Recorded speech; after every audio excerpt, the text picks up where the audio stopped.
Bienvenue à la série des visites virtuelles du MoCo, avec les explications de notions autour de l'exposition Posséder, déviance, performance, résistance.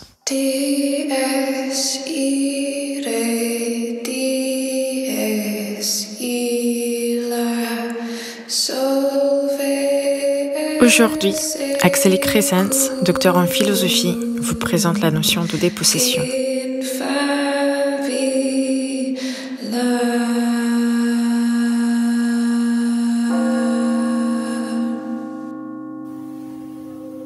Posséder. Ce mot dans le titre de l'exposition évoque selon son acception commune des êtres ensorcelés qui sont animés, habités, dominés par des forces magiques et occultes, êtres dont le corps et l'esprit obéissent à une puissance démoniaque.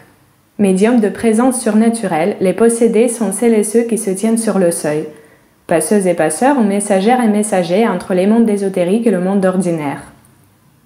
Une autre lecture du terme est toutefois possible. Pour reprendre les mots du commissaire de Posséder, Vincent Honoré, en ouverture du catalogue de l'exposition, l'occulte dont il est ici question n'est pas, je cite, générique, occidental, folklorique ou exoticisé, mais politisé, décolonisé, féministe et queer. Fin de citation. L'occulte est un acte performatif de corps exclus ou marginalisés qui résiste à cette exclusion, de corps dépossédés et en raison aussi de cette dépossession, corps alliés et interdépendants.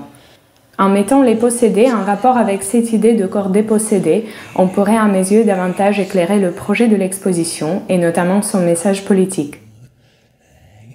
Parmi les travaux sur le performatif dans le politique de la philosophe états-unienne Judith Butler, on peut mentionner un ouvrage coécrit en 2013 sous forme d'un dialogue avec l'anthropologue grec Athéna Athanasiou et traduit en français par Charlotte Nordman en 2016 sous le titre Dépossession.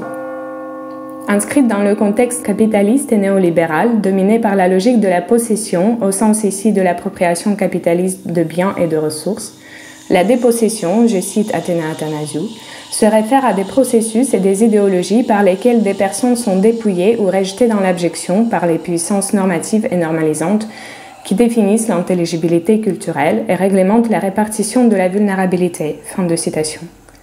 Sous le signe de la dépossession, on parle ici de l'expropriation de terres et de ressources, de la privation de droits et de nationalité, de l'injustice climatique, de l'exposition à la violence policière ou militaire, de la précarisation, mais aussi de l'exclusion des corps problématiques car non conformes aux normes hégémoniques de race, de genre et de sexualité, de validité.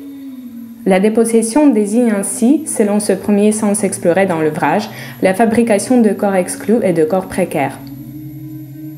Outre la lecture privative de la dépossession, un second aspect important de cette notion, mise en lumière par Butler et Athanasiou, réside dans la critique du sujet autosuffisant. La possession de soi comme idéal du modèle occidental du sujet souverain. La dépossession traduit au contraire une condition humaine fondamentale qu'est la relationnalité, c'est-à-dire l'exposition à l'autre. Les dépossédés apparaissent ainsi comme des êtres relationnels et interdépendants ou interdépendants, susceptibles d'être affectés et donc d'une certaine manière possédés par les autres. C'est cette reconnaissance de l'interdépendance des corps qui peut, selon les autrices, devenir ressource de l'action concertée et de la subversion politique. Les œuvres présentes ou performées au sein de l'exposition, chacune à sa manière incarne l'agir depuis les marges, la performativité, l'interconnectivité et l'alliance. La pluralité aussi. Réclamée par le pluriel de possédés, elle devient audible dans le cœur du Requiem pour 114 radios de Ian Forsyth et Jane Pollard. La continuité des possédés-possédés apparaît comme centrale dans les installations fantomatiques de Dominic White, les sculptures de chair de Miriam Mindou, le printemps d'Apollonia Sokol ou encore dans la performance Rayo Rayo Lama Lama de Luara Leart Moreira. On y cherche à conjurer la dépossession par des forces du rituel de l'occulte, mais aussi de l'art.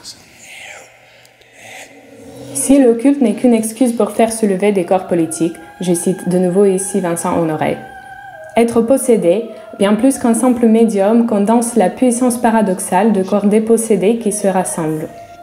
En 2013, Butler et Athanasiou écrivaient dans le sillage des soulèvements sociaux du début des années 2010, mouvement anti-austérité à Athènes, occupation de la place Tahrir au Caire, Occupy Wall Street à New York. Mais le contexte actuel de mobilisation à travers le monde, féministe, queer, contre le racisme et les violences policières, mouvement anticapitaliste et contre la précarisation, Rassemblement pour le climat, ce contexte est tout aussi pertinent. C'est là également l'actualité de Posséder, tisser les liens entre l'art, le culte et la performativité politique en les renouvelant grâce aux résistances qui s'élèvent depuis les marges.